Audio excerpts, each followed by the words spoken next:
立憲プラス。今日はオードリー・タン大臣をお迎えいたしまして、泉健太立憲民主党代表、わかりやすいデジタル民主主義という形でイベントを開催させていただきたいというふうに思っております。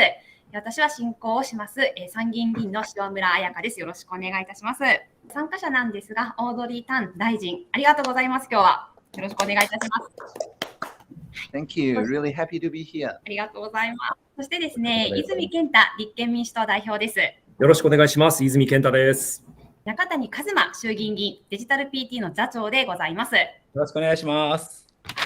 Join とか V 台湾と言われる台湾の取り組みですね。例えばスイスでも国民の発議権イニシアチブというのがありますけれども、我々立憲民主党はですね、今回この夏に行われる参議院選挙でこの国民発議権イニシアチブを導入したいなと思っています。ただスイスは確かデジタルではなくですね、実際に18ヶ月以内に10万人分の署名を集めるということでスタートするので、どうやら一つのそのイニシアチブを達成させるには1億円以上のお金がかかるというふうに言われています。おそらく台湾はもっとハードルが低いやり方でやれてるんだろうなと思いますけども、実際にジョインなんかを運用されていて、何か見えてきた問題点とか、今から日本が導入するんであれば、どのような点に気をつければよいのか、このあたりをぜひ伺いたいなと思ってます。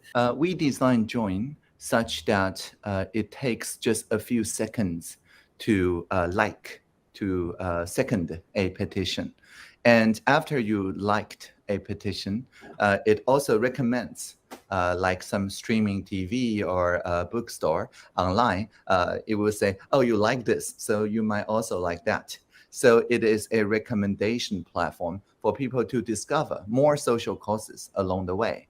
And we also have the comment board. But unlike comment board in other platforms with the reply button, where people can attack each other through personal attacks and so on, in the Join platform, we learned from Iceland. So you can post your supporting argument, or you can post your opposition argument. You can upvote or downvote, but there is no reply. You cannot reply to each other.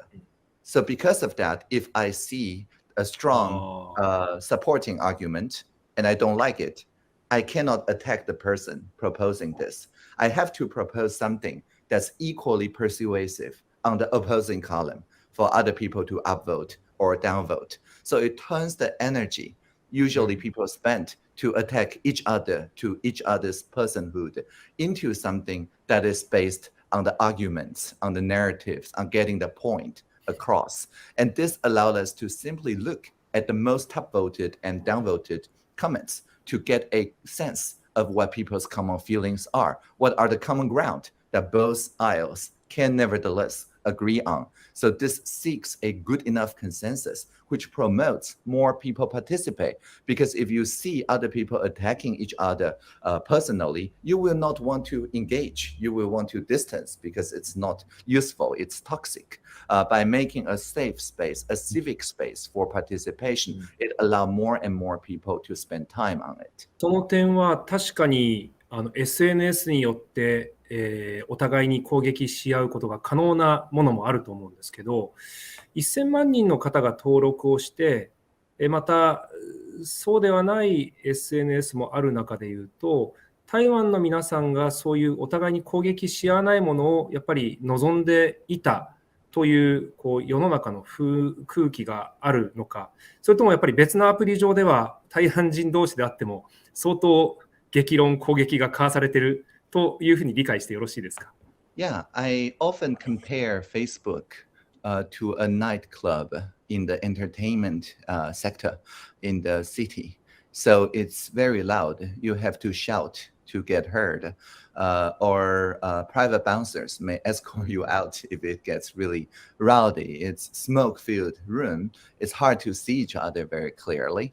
And they sell addictive drinks and so on. So, and I'm not against the nightclub. I'm not against entertainment sector. I think they are part of our cities. I'm not against that. What I am saying is that maybe, especially very young people, need to have proper education about the effect of smoking and liquor on people's minds to be more mature in their mental health practitioners before going to nightclubs. And we also should have the digital equivalent of museums, of libraries like Wikipedia, of town halls like the Join platform, of public parks, and so on, not just the entertainment sector. Because if you, as a representative of the people, hold a town hall in the nightclub, people will get very loud and maybe start verbally attacking each other. But it's not a function of your people. It's a function of the space. The space is designed that way to vent some, stress or something, but aided by alcohol, I'm sure. But that is not the place to have a democratic conversation. So we need to have equivalent public infrastructure and civic infrastructure in the digital realm. But I don't think entertainment sector is bad. I'm just saying we shouldn't just have the nightclub and do all our town halls in the nightclub. そういう意見を言う場ということの話と、インターネット投票のことなんですけどね、4年間の選挙を待たなくていいと、総統選も待たなくていいと、もう普段から自分たちの思いを発信して、そして変えることができる。でそうすると、ある意味、この議員や総統の仕事は何になるんだろうかっていうふうにふと思ったっていうのとですね、もう一つは、そのネット投票のあり方、ここについて大臣の意見を聞かせてください。I think in the double diamond design thinking schema, to discover and to define is the first diamond. And then to develop and to deliver is the second diamond. That is to say, I think the job of professional representatives, the legislators, indeed the president, resides in developing coherent solutions and regulations and laws and budget, and also work with the administration and local government to ensure delivery.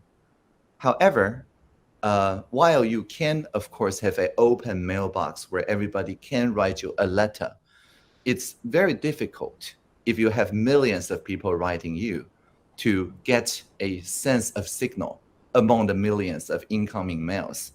But that was the only way before the internet that we can get the ideas from our constituents or phone calls. It's very time consuming. And the most important drawback is that each person writing you or calling you doesn't have access to the millions of people before them who have also expressed the same difficulty or to report the same problem and so on, because it's all individual to individual connection. Now, in the Join platform, because it's public, it has upvoting, it has downvoting. So anyone can start with the rough consensus of people before them who have thought about this problem, and their feedback would then be a complementary input to whatever is already there.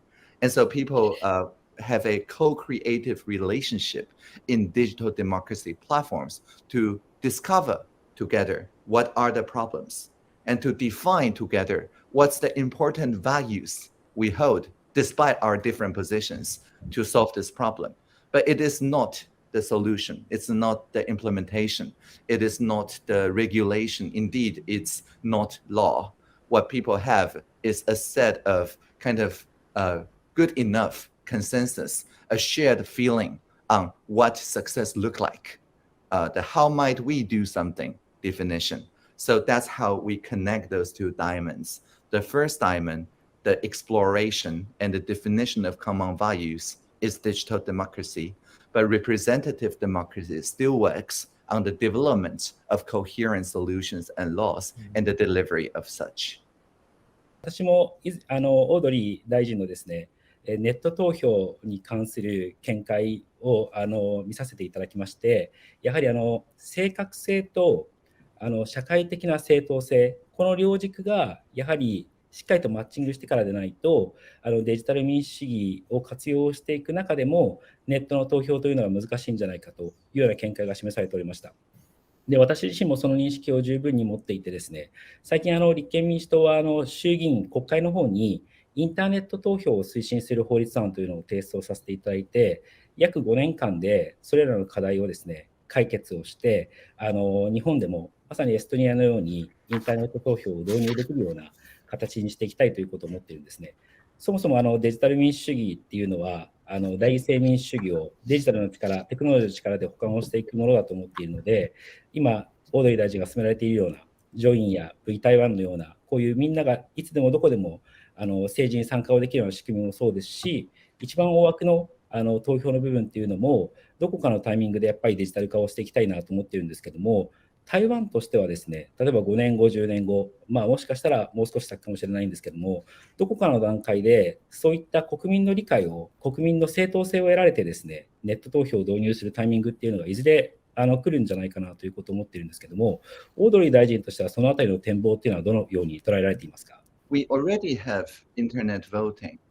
It's just voting for budget and voting for priority and voting for each other's agenda rather than voting for people. So, which is why I say these two are complementary. In Taiwan, paper-based voting for, say, the president has a very high legitimacy because in each and every of our counting ballots in the booth and so on, when we're counting the paper ballots, people, YouTubers, can just film the entire counting process with multiple perspectives. So people really trust the fairness of the counting process because when different parties, YouTubers agree with each other on all the different counting stations, you cannot dispute the result. On the other hand, it really is time consuming. Which is why I guess we don't do this kind of voting every day, right? We only do it a year, per year or so, like a referendum year and then a voting year and another referendum year, another voting year, because really it's expensive.